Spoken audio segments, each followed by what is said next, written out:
इस वीडियो में मैं आपसे बात करूंगा, जैसा कि आप सभी को मालूम है, अधीनस्थ बोर्ड यानी कि RSMSSB बोर्ड द्वारा आज फाइनली पशु परिचर भर्ती परीक्षा है वो कंप्लीट हो चुकी है।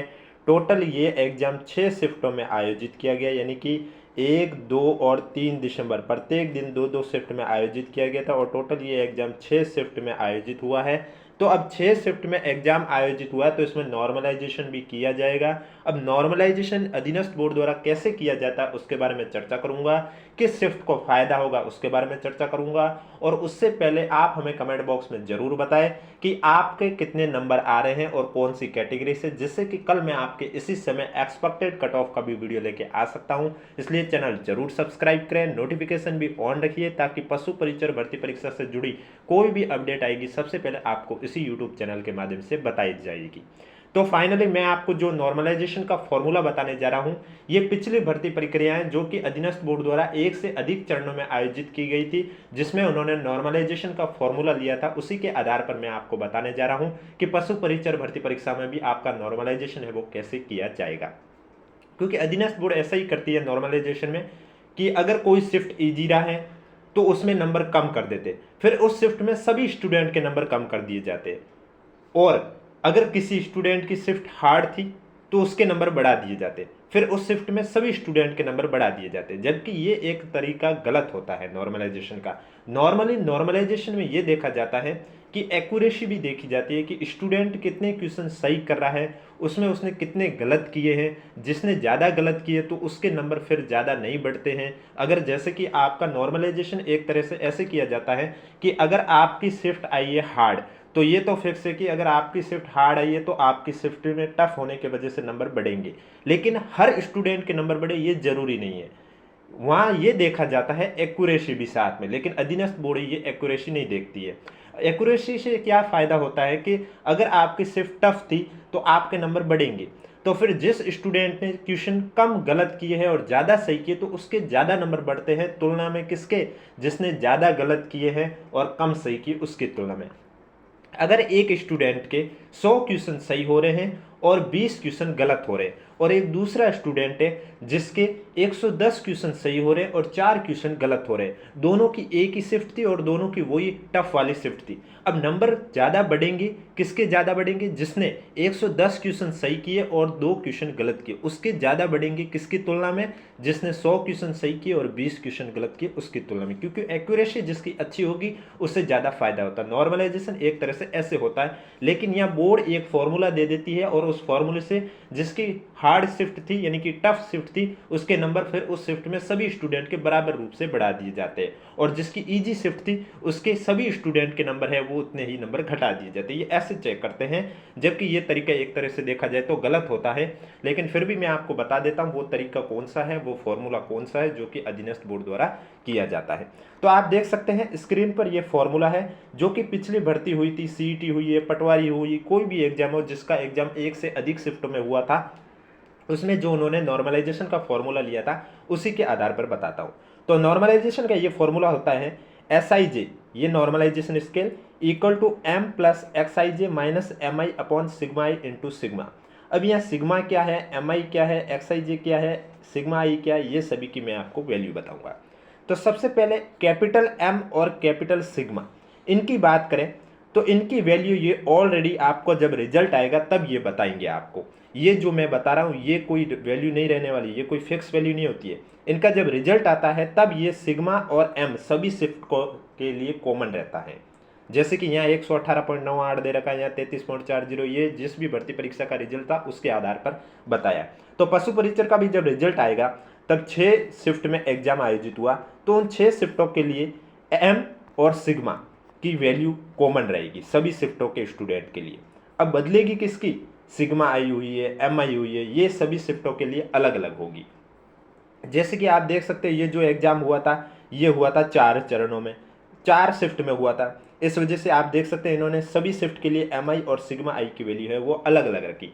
तो ठीक इसी तरह जब आपका पशु परीक्षक का रिजल्ट आएगा, 6 शिफ्टों में एग्जाम हुआ था तो उसमें 6 शिफ्टों के लिए सिग्मा आई और एम आई की वैल्यू हर शिफ्ट के लिए अलग अलग रहेगी। ये आपको ध्यान रखना है, जब रिजल्ट आएगा तब आपको वो वैल्यू बताई जाएगी। आप देख सकते हैं यहाँ स्पष्ट रूप से भी लिखा हुआ है SIJ यानी scale score of the J candidate of I shift, यानी कि आपकी शिफ्ट के स्कोर नॉर्मलाइजेशन जो स्कोर है वो।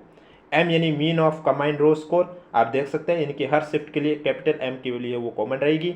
और सिग्मा भी है ये standard deviation of combined raw score, यानी कि सभी शिफ्ट के लिए जो स्टैंडर्ड डेविएशन वैल्यू है वो सिग्मा, M और सिग्मा सभी शिफ्ट के लिए कॉमन रहेगी। अब XIJ यानी raw score of J candidate of I shift, यानी कि आपकी शिफ्ट का आपका स्कोर क्या बना, वो स्कोर का फॉर्मूला भी मैं आगे बताऊंगा इसी वीडियो में कि आपको अपना स्कोर निकालना वो कौन से फॉर्मूले से निकाला जाता है। तो वो होता है XIJ। MI mean of raw score of I shift, यानी कि आपकी शिफ्ट का MI स्कोर क्या है, जो कि नीचे आपको रिजल्ट के समय बता दिया जाएगा। और सिग्मा आई यानी कि standard deviation of raw score of I shift, यानी कि आपकी शिफ्ट का सिग्मा आई वैल्यू क्या है, स्टैंडर्ड डेविएशन वैल्यू क्या है। तो ये मैंने आपको बताया, MI और सिग्मा ये वो सभी शिफ्ट के लिए अलग अलग रहेगा, जबकि सिग्मा और MI ये सभी स्टूडेंट के लिए कॉमन रहेगा। वो कौन सी वैल्यू रहने वाली वो रिजल्ट आने पे ही पता चलेगा। अब जैसे कि आपको M की वैल्यू सभी के लिए कॉमन है वो रखना होगा, जब रिजल्ट आएगा तब सिग्मा में भी वही चीज़ रखनी होगी जो सभी के लिए कॉमन है। MI में यानी कि आपका एग्जाम कौन सी शिफ्ट में हुआ था उसमें जो वैल्यू होगी वो आपको रखनी होगी, और ये सभी वैल्यू आपके रिजल्ट पर आपको बता दी जाएगी।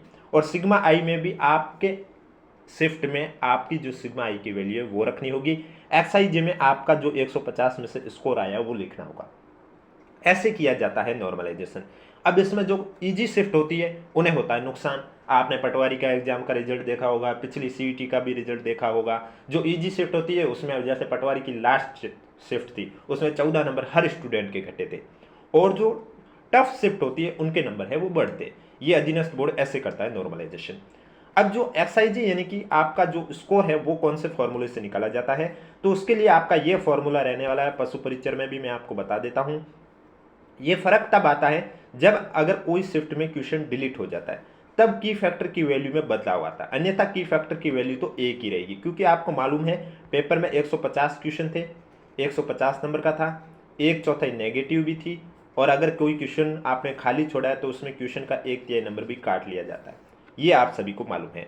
तो की फैक्टर की वैल्यू कैसे निकाली जाती है, जैसे यहाँ लिखा हुआ है मैक्सिमम मार्क्स, मैक्सिमम मार्क्स यानी कि 150, total number of question 150 into total number of question particular section, यहाँ भी 150। अब नंबर ऑफ वैलिड क्वेश्चन, जब रिजल्ट आएगा तब पता चलेगा कि आपके शिफ्ट के कितने क्वेश्चन डिलीट होते हैं। अगर आपके शिफ्ट में 2 क्वेश्चन डिलीट हुए तो वैलिड क्वेश्चन में 148 लिखोगे।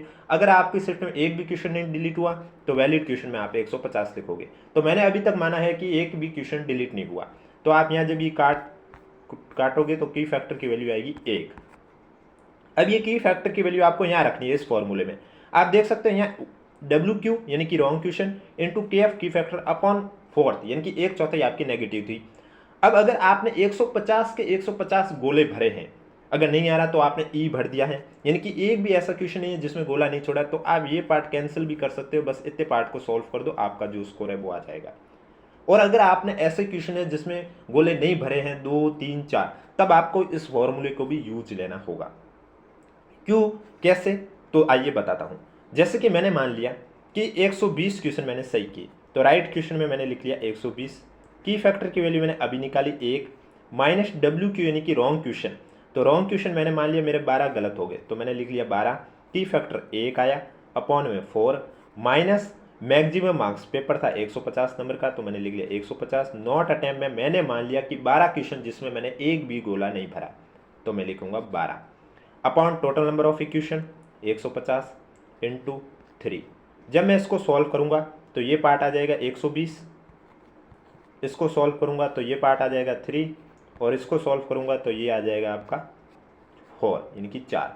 तो 120 में से 7 गए पीछे 113, तो इस तरह से नंबर आए मेरे 113।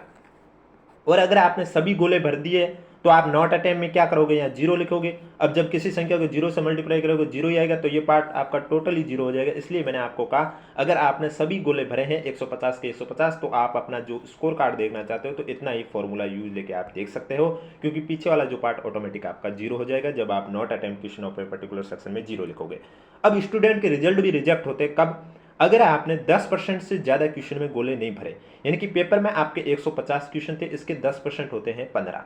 अगर आपने पेपर में 15 से ज़्यादा ऐसे क्वेश्चन है जिसमें गोले नहीं भरे हैं, तो आपका रिजल्ट रिजेक्ट कर दिया जाएगा, रिजल्ट भी शो नहीं होगा।